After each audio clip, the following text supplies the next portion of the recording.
kubera ko mu ntumbero yacu twahaye gufasha abo bagendana ubumuga twashoboye kwegera uwabo mu karere ka hano turabiganira atubwira ibibazo muri bimwe bashoboye gufita. Iyo mbonye ibikoresho nk'uku nguku bima motivation yo kwiga nshizeho umuhate kuko nyine niba mbonye ubwo bufasha ndiga kugira ngo nyine wabimpaye atazababara ngo nuko yamaye ibikoresho nkabikoresha nabi. Ihene rero ndizera ntashidikanya ko mu myaka nk'ibiri nzaba mfite minka kuko ihene y'ubwayo agaciro igezeho uyu munsi ishobora kuba yabyara inka rwose. Murabona iki gikorwa cyo guha abana ibikoresho by'ishuri ni ubufatanye bwiza, ntihagire umwana utishuri kubera yuko atabonye ibikoresho by'ishuri. Uyu munsi turishimye cyane kuko nibura ikintu twiyemeje cyo guhera ku burezi mu mibereho ya organisation, uyu munsi tubonye inkunga ikomeye cyane ishobora gushigikira abana bacu.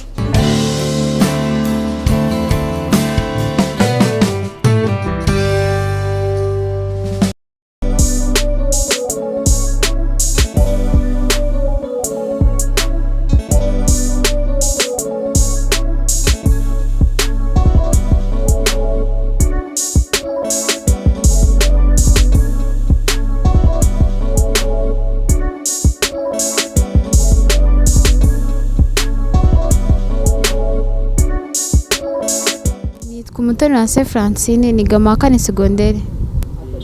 Nabonye ari ibintu byiza nyine birashimishije kuko mbere nyine twashoboraga kuba tutajya ku ishuri bitewe nuko twabaga twabonye ibikoresho igihe nyine cyagiye bikatuviramo kuba twasigara mu rugo ntitujya ku ishuri igihe, ariko nyine ubu ngubu tubibonye tuzagira ku ishuri igihe. Iyo mbonye ibikoresho nk'uku nguku bima motivation yo kuba nyine kuko bima motivation yo kwiga nshizeho umuhate kuko nyine niba mbonye ubwo bufasha ndiga kugira ngo nyine wabimpaye atazababara ngo nuko yamaye ibikoresho nkabikoresha nabi nkaba natsindwa, ariko iyo mbibonye nyine ngira motivation yo kuba nagira aho ngera kugira ngo n'uwabimpaye yishimire kubima azanongeramo ibindi.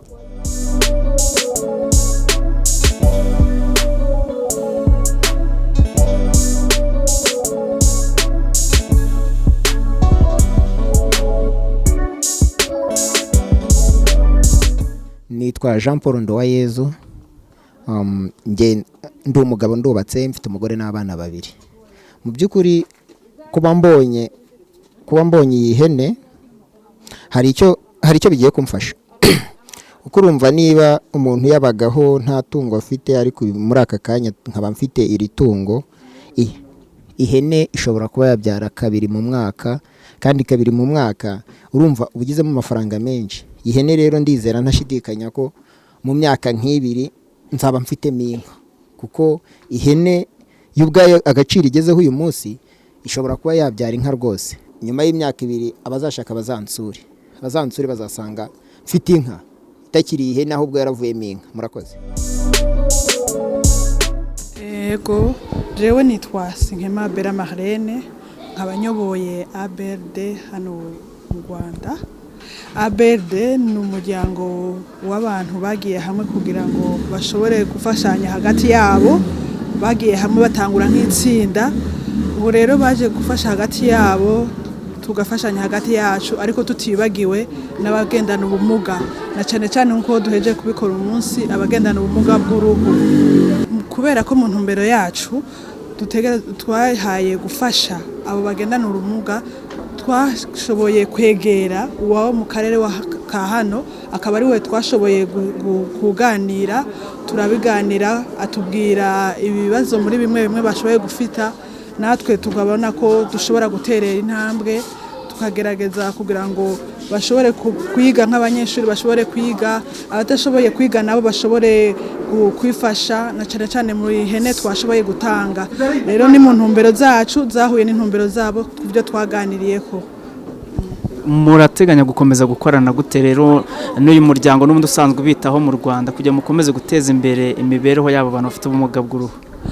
Uko dutegekanya ko tuzokorana bwa mbere ho no kubandanya tuganira kugira ngo icyo tuba dushoboye aba ari cyo dushobora kubafasha, kuko muri buryo bwacu buke dusanzwe dufise ariko tugashobora gushika ku cyo nabo bashaka, bizodufasha bivuye muri ibyo biganiro byabo.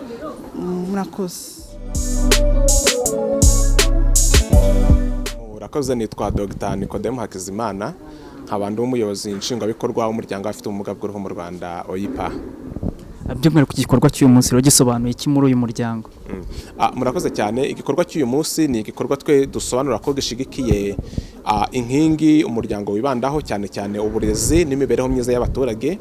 Murabizi ko uburezi ni rwo rufunguzo rwo kujijuka, kandi kujijuka narwo ni urufunguzo rw'iterambere. Abantu bafite ubumuga bw'uruhu abenshi usanga batarize. Kutiga bisobanuye ko batabona n'akazi, kutabona akazi bigasobanura ko baba no mu bukene bukabije. Umuryango w'abafite ubumuga bw'uruhu twihaye intego y'uko dushigikira uburezi bw'abantu bafite ubumuga bw'uruhu, tukabigisha, tukabashigikira, tukabakorera ubuvugizi mu mashuri, tukabakorera ubuvugizi muri Minisiteri y'Uburezi, ariko bakomezaga kutubwira imbogamizi zo kubura ibikoresho by'ishuri. Uyu munsi rero hamwe n'abafatanyabikorwa bacu twashoboye gutanga ibikoresho by'ishuri, harimo amakayi, harimo amakaramu. Bisobanura ngo abana ntabwo bazongera kugira ibibazo byo kujya kwiga kuko badafite ibikoresho by'ishuri, babonye n'ibikapu. Uyu munsi turishimye cyane kuko nibura ikintu twiyemeje cyo guhera ku burezi mu mibereho ya organisation, uyu munsi tubonye inkunga ikomeye cyane ishobora gushigikira abana bacu. Kandi twanoroje abantu bafite ubumuga bw'uruhu batuye mu mirenge y'icyaro kugira ngo bashobore kwiteza imbere. Hari abafite ubumuga bw'uruhu batabashije kugira amahirwe yo kwiga, hari ababyeyi bafite abana bafite ubumuga bw'uruhu batuye hirya mu cyaro. Turagira ngo nibura imibereho yabo itangire izamuke, umuntu ashobora guhera kuri gito akazagera ku kinini.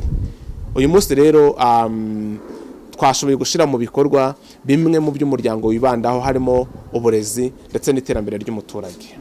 Niki musaba aba mwahaye ibi bikoresho ndetse n'abo mwahaye aya matungo? Icyo dusaba abantu bafite ubumuga bw'uruhu babonye ibikoresho by'ishuri ni ukwiga kandi bagatsinda. Intego yacu ni uko mu myaka iri imbere, imyaka 10, imyaka 20, twazabona abantu bafite ubumuga bw'uruhu, aba bana bakiri batoya bari mu nzego nkuru z'ubuyobozi bw'iki gihugu, harimo abayobora imirenge, abayobora uturere, ba meya, ba gavana, harimo abadepite, harimo ba minisita. Turabasaba rero kwiga bashishikaye kuko ibyo nta wabigeraho utarashoboye kwiga kandi ngutsinde. Ufite mu mutwe hasobanutse, mu mutwe hatekereza. Turagira ngo abafite ubumuga bw'uruhu babonye ibikoresho, abana bakiri batoya bajye bajya mu ishuri bige batsinde, ariko tunasaba n'ababyeyi babo gukomeza kubashigikira. Turasaba ababonye ihene kutazigurisha, ahubwo bakazorora zikabyara, zikororoka, bakoroza abandi, imiryango yabo ikazamuka. Ihene ishobora kubyara abana 2 cyangwa 3. Ni ukuvuga ngo umwana ashobora kuzabona school fees, ashobora kubona amafaranga y'ishuri bagurishije ihene yavutse kuyo twatanze uyu munsi. Byose biruzuzanya, nibizamura imibereho myiza y'abafite ubumuga bw'uruhu. Icyo tubasaba ni ugufata neza icyo yahawe, aranatekereza uburyo cyazamuteza imbere. Nk'umuryango OIPA murakomeza gute gufatanya no guteza imbere ubuzima bw'abafite ubumuga bw'uruhu mu Rwanda? Yego, twe OIPA icyo tubereho ni ugukomeza gushaka abafatanyabikorwa ndetse dufatanya na leta kugira ngo ubuzima bw'umuntu ufite ubumuga bw'uruhu burusheho gutera imbere. Ari uyu muryango ABRD tuzakomeza gufatikanya, ari n'abandi bafatanyabikorwa bacu bose tuzakomeza gufatikanya. Twizeye ko ejo h'umuntu ufite ubumuga bw'uruhu hazaba heza kuruta uyu munsi. Nitwa Muhoza Anani, abandi umukozi w'akarere ka Gasabo ushinzwe imibereho myiza y'abaturage. Muri izo nshingano harimo no kwita ku bafite ubumuga by'umwihariko. OIPA turasanganywe, ni umufatanyabikorwa dusanzwe dukorana kandi dukorana neza, cyane cyane ku bijyanye n'abafite ubumuga bw'uruhu. Murabona iki gikorwa cyo guha abana ibikoresho by'ishuri ni ubufatanye bwiza, kuko hari abana batishoboye, ariko kiriya gikorwa kikaba ari cyiza cy'uko babafasha abo bana, ntihagire umwana uta ishuri kubera yuko atabonye ibikoresho by'ishuri. ubundi ihene koroza abantu aya matungo magufi hari ibyo azongera ku mibereho y'umuturage wabonye ihene cyangwa itungo bizamwongerera. Niba ari umuhinzi bizamwongerera ifumbire, bizamwongerera ubukungu, bimuteza imbere, ejo izabyara yunguke ibemo zingahe, naja kwishura mituelle de santé ntazavuga ngo yabuze amafaranga yo kwishura mituelle de santé, nagira akandi kabanza cyangwa ikindi kibazo icyo ari cyo cyose ntabwo azabura icyo abikoresha, kuko azaba afite umutungo ashobora gukoraho akagurishaho, hanyuma bikamukemurira ikibazo.